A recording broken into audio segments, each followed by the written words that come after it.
नमस्कार। जी चिल्स मुख्य समाचार में आप सभी का स्वागत है। बांग्लादेश के चीफ एडवाइजर ने पीएम मोदी को फोन किया, हिंदुओं की सुरक्षा का भरोसा दिलाया। भारतीय विदेश मंत्रालय ने कहा वीजा सख्ती लागू रहेगी। कोलकाता रेप मर्डर केस, पूर्व प्रिंसिपल सीबीआई हिरासत में, केंद्र का सरकारी अस्पतालों को निर्देश, हेल्थ वर्कर्स पर हमला हो तो 6 घंटे में एफआईआर कराएं। जम्मू कश्मीर में चुनाव से पाकिस्तान को पीओके खोने का डर, इसलिए कराई एसएसजी कमांडोज की घुसपैठ। जम्मू कश्मीर में 3 चरण में चुनाव, 18 सितंबर से वोटिंग शुरू होगी। हरियाणा में 1 अक्टूबर को वोटिंग होगी, 4 अक्टूबर को रिजल्ट आएगा। महाराष्ट्र में त्योहारों के बाद चुनाव, झारखंड का जिक्र नहीं। एसडीआरएफ ने केदारनाथ रूट पर 16 दिन से मलबे में दबे 3 शव निकाले। उत्तर प्रदेश में 250 गांव में बाढ़ की स्थिति गंभीर। दिल्ली एनसीआर में हल्की बारिश की संभावना। हिमाचल और उत्तराखंड में भारी बारिश का येलो अलर्ट। यूपी और राजस्थान में येलो और ऑरेंज अलर्ट लागू। जम्मू कश्मीर में भी ऑरेंज और येलो अलर्ट जारी। जम्मू कश्मीर विधानसभा में रिक्त 24 सीटों को पहले भरकर दिखाएं। पाकिस्तान के भारत में विलय वाले सीएम योगी के बयान पर बोले अखिलेश। दोस्तों, आगे बढ़ने से पहले आप सभी के लाइक और कमेंट के लिए दिल से शुक्रिया। एसबीआई ने ग्राहकों को बड़ा झटका देते हुए एमसीएलआर दरों में 10 बेसिस पॉइंट की बढ़ोतरी की है, जिससे लोन की ईएमआई अब और महंगी हो गई है। 15 अगस्त 2024 से लागू हुई इन नई दरों के चलते होम लोन समेत सभी लोन पर अतिरिक्त बोझ पड़ेगा। यूपी में रक्षाबंधन पर रोडवेज कर्मियों की छुट्टी रद्द, लेकिन उत्साह कम नहीं होगा। 17 से 22 अगस्त तक 1800 किलोमीटर का सफर पूरा करने पर 1200 रुपए का प्रोत्साहन राशि मिलेगा। सभी 80 बसें सजी धजी तैयार रहेंगी। यात्रियों के लिए ये सफर यादगार बनाने का निर्देश दिया गया है। अनुराग ठाकुर ने स्वतंत्रता दिवस पर विपक्ष पर जोरदार हमला करते हुए कहा कि बांग्लादेश के हालात ने यूसीसी की जरूरत को साफ कर दिया है। गाजा पर शोर मचाने वाले विपक्ष की बांग्लादेश में हिंदुओं की पीड़ा पर चुप्पी चौंकाने वाली है। ओडिशा सरकार ने 78वें स्वतंत्रता दिवस पर महिलाओं को खास तोहफा देते हुए पीरियड्स लीव की घोषणा की। उप मुख्यमंत्री प्रभाती परिड़ा के इस फैसले के बाद राज्य की महिलाओं को बड़ी राहत मिली है। बिहार के डीजीपी आरएस भट्टी ने घोषणा की कि बलिदानी पुलिसकर्मियों के आश्रितों को अब 1.5 करोड़ रुपए मुआवजा मिलेगा, जो पहले 25 लाख था। इसके साथ ही हाल ही में 15,000 पुलिसकर्मियों को प्रोन्नति दी गई। उत्तर प्रदेश में इलेक्ट्रिक वाहनों और चार्जिंग स्टेशनों की निगरानी के लिए एक आधुनिक मोबाइल ऐप बनाया जाएगा। यूपी डेस्को को यह जिम्मेदारी दी गई है, जिसमें पारदर्शिता और सार्वजनिक सहभागिता जैसे फीचर्स होंगे, जिससे प्रबंधन और ट्रैकिंग बेहद आसान हो जाएगी।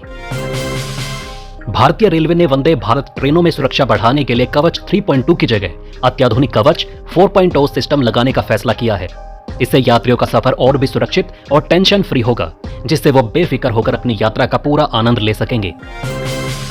अवैध खनन पर सख्ती बढ़ाते हुए नीतीश सरकार ने नया प्लान तैयार किया है। अब खनन पदाधिकारी हैंड हेल्ड डिवाइस से ऑन स्पॉट जुर्माना वसूलेंगे। एक जिले में दर्जन भर डिवाइस देने की योजना है। इसके लिए निजी बैंकों से बात चल रही है। आरक्षण के मुद्दे पर सर्वदलीय बैठक की जरूरत, अजीत पवार बोले विपक्षी दलों को नजरअंदाज नहीं कर सकते। फारूक अब्दुल्ला ने ऐलान किया कि उमर अब्दुल्ला इस बार विधानसभा चुनाव नहीं लड़ेंगे। फारूक खुद चुनाव लड़ेंगे और राज्य का दर्जा बहाल होने पर सीट खाली कर देंगे, जिससे उमर चुनाव लड़ सकें। उन्होंने चुनाव आयोग से निष्पक्षता की उम्मीद जताई और राज्य के दर्जे की बहाली की मांग को दोहराया। अब पाकिस्तान में मिला मंकी पॉक्स का केस। डब्ल्यूएचओ ने एक दिन पहले ही इसे हेल्थ इमरजेंसी घोषित किया। इस साल 500 से ज्यादा मौत। उपराष्ट्रपति जगदीप धनखड़ ने राहुल गांधी पर जोरदार हमला करते हुए कहा कि संवैधानिक पद पर बैठे लोग हिंडनबर्ग मामले को लेकर सुप्रीम कोर्ट में स्वतः संज्ञान लेने की अपील कर देश की अर्थव्यवस्था को तबाह करने की साजिश रच रहे हैं। उन्होंने इसे भारत के खिलाफ एक खतरनाक नैरेटिव करार दिया। उद्धव ठाकरे ने वक्फ बोर्ड और मंदिरों की संपत्ति पर सख्त चेतावनी देते हुए कहा, किसी ने इन्हें छूने की कोशिश की तो मैं रोकूंगा। उन्होंने महाविकास आघाड़ी के सीएम पद को लेकर चल रही चर्चा पर भी समर्थन का ऐलान किया। हिमाचल न्यूज। स्वतंत्रता दिवस पर देहरा के सीएम सुक्खू के साथ बैठक में पटवारी कानूनगो ने आपदा राहत के लिए 1 दिन का वेतन सौंपा। सीएम ने उनकी मांगों पर सकारात्मक समाधान का वादा किया और उनकी महत्वपूर्ण भूमिका की सराहना की। उदयपुर में 2 छात्रों के झगड़े के बाद बवाल, कई जगह हिंसक प्रदर्शन, गाड़ियों में आग लगाई, मॉल में तोड़फोड़, पथराव, धारा 144 लागू। राम रहीम की फरलों पर उठे सवाल, ज्ञानी रघबीर बोले हरियाणा चुनाव में फायदे के लिए सरकार दे रही पैरोल। सिख धार्मिकों का उठाया मुद्दा। बीजेपी में शामिल हो सकते हैं झारखंड के पूर्व सीएम चंपई सोरेन। कई जेएमएम विधायकों के भी पाला बदलने की अटकलें तेज। पीएम मोदी को पहलवान अमन ने बताया संघर्ष का किस्सा, कहा बहुत बुरा वक्त देखा है, 10 साल का था, माता पिता छोड़कर चले गए। लेकिन वीडियो में आगे बढ़ने से पहले एक ब्रेकिंग अनाउंसमेंट। देश और दुनिया की 100 प्लस फटाफट ब्रेकिंग खबरों को देखने के लिए हमारे चैनल को सब्सक्राइब करें, बेल नोटिफिकेशन ऑन करना ना भूलें ताकि हमारी सुपरफास्ट मॉर्निंग समाचार और इवनिंग बुलेटिन आप तक बिना किसी देरी के पहुंचे। याद रखिए, आप तक सबसे तेज 100 खबरें सिर्फ जी चैनल्स पर।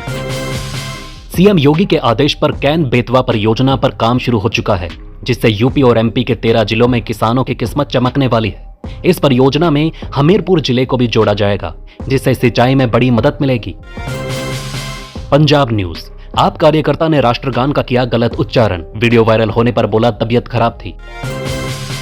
सुरेंद्रनगर गुजरात में तिरंगा यात्रा के दौरान छात्रों ने वीर सावरकर की फोटो वाली टी शर्ट पहनी, जिससे कांग्रेस नेताओं का गुस्सा फूट पड़ा। उन्होंने प्रधान अध्यापक से दुर्व्यवहार किया, जिसके बाद पुलिस ने 5 नेताओं के खिलाफ मामला दर्ज किया है। कोलकाता में महिला डॉक्टर के रेप मर्डर मामले पर भाजपा प्रवक्ता आरपी सिंह ने ममता बनर्जी पर तीखा हमला करते हुए उनके इस्तीफे की मांग की। साथ ही उन्होंने इस मुद्दे पर कांग्रेस नेता राहुल गांधी को भी आड़े हाथों लिया।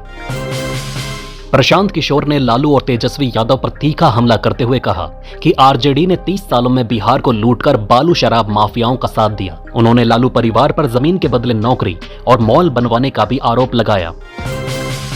एमपी न्यूज, स्वतंत्रता दिवस समारोह में लगे पाकिस्तान जिंदाबाद के नारे, एक छात्र को हिरासत में, अन्य की तलाश जारी। शेख हसीना के खिलाफ हत्या का एक और मुकदमा, शिक्षक की मौत मामले में आवामी लीग के नेताओं पर भी आरोप।